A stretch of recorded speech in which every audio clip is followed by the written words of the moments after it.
The Dead Zone by Stephen King. So now I'm officially halfway through this list of 140 books that I'm reading through.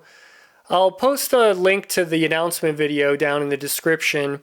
And if you've watched that video, you'll know that it was when I was hunting down the Easton Press version of this book that kind of made me discover this list and fall in love with all these authors I'd never heard of and all of that. So I really thought it was fitting to reread and review The Dead Zone by Stephen King for this halfway point milestone. Now, this book was copyright in 1979. I have this Signet edition, US first edition, first printing that's in just really good shape, has a beautiful spine on it. It clocks in at around 400 pages. And like I said, this was a reread for me. I really enjoyed rereading this book. There was a few things towards the end of the book that I'd kind of forgotten about.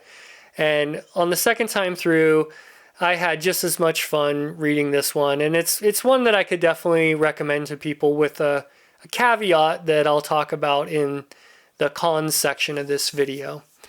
But first, we'll just kind of talk about the plot of this one. So this whole novel mostly revolves around our main character named John Smith. And he's had a couple head injuries in his life and even went into a coma for a really long period of time.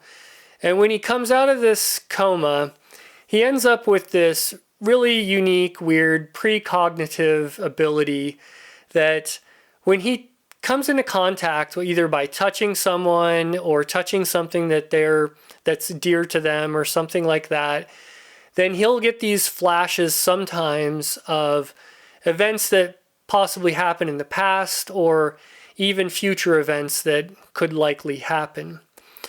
And that's kind of the main idea that drives the whole narrative in this one.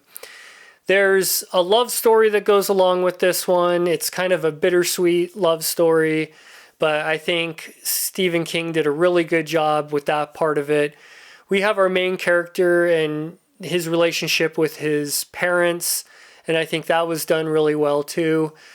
But really the meat of this story is after our character kind of comes out of this coma and he ends up having to make some really crucial decisions on what he's going to do with certain information that he gains in these interactions with people.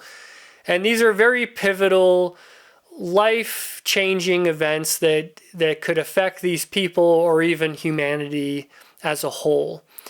There's kind of a quote in this book or something a thought experiment that the main character John Smith poses to some people that he's close to.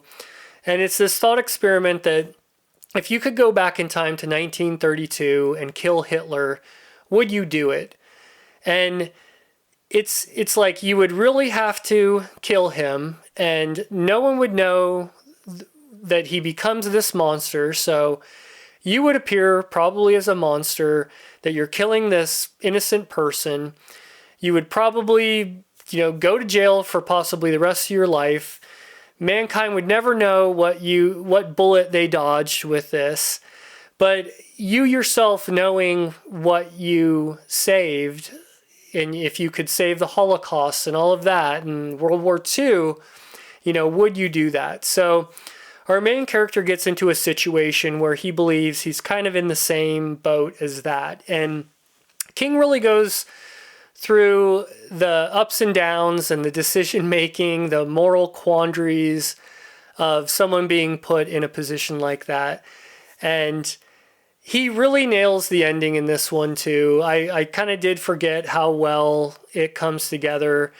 And King isn't always known for his endings, but this one I definitely think he really nailed. I also mentioned, I guess we're kind of already getting into some pros and cons. For some of the pros, that ending is really good. Some of the moral decision making that our main character has to go through is really thought provoking, and this bittersweet love story that happens throughout, and the interactions with our main character and his family, I think are done really well. King, as much, you know, people either love him or hate him, it seems like, or they kind of just group him into this horror genre and don't realize that he's definitely written outside of that genre, but he really is good about writing characters and the human aspect in people, and this is definitely one that falls in that line to me. Now, some cons to this one. There is some really bad things that happen with some bad characters. Right in the beginning of the book, we're introduced to one of the main villains that kind of comes in and out of the story as you read through, and he commits a violent act against an animal that's just horrible, and I'm an animal lover, and it's just very hard to read this. I'm telling myself this is just fiction, but if you're sensitive to that, don't worry, you'll hit that right in the beginning of the book in chapter 1. And if that's too much for you, this book probably isn't for you. Because as we get further into the book, we're introduced to some other villains too, and they're doing horrible things to humans. And if you have a weak stomach, this book is not for you. And I even have to remind myself, this is just fiction. And if you can get over some of those things, the payoff of this one is really good. The whole way through, I enjoyed the reading process of this. There was a little bit of a slowdown. He spends quite a bit of time when our character's in this coma, and it can drag a little bit, but the second half of this novel for me was just, I just flew through it. It read almost like a thriller at that point. So that's it for this review. I'm probably going to do a special video since I've hit the halfway mark and talk about some of the surprises and some of the great books I read in the first half, and talk about some of the books that I'm really excited about reading in the second half of this one. So look for that video coming out soon, and once again, thanks for watching.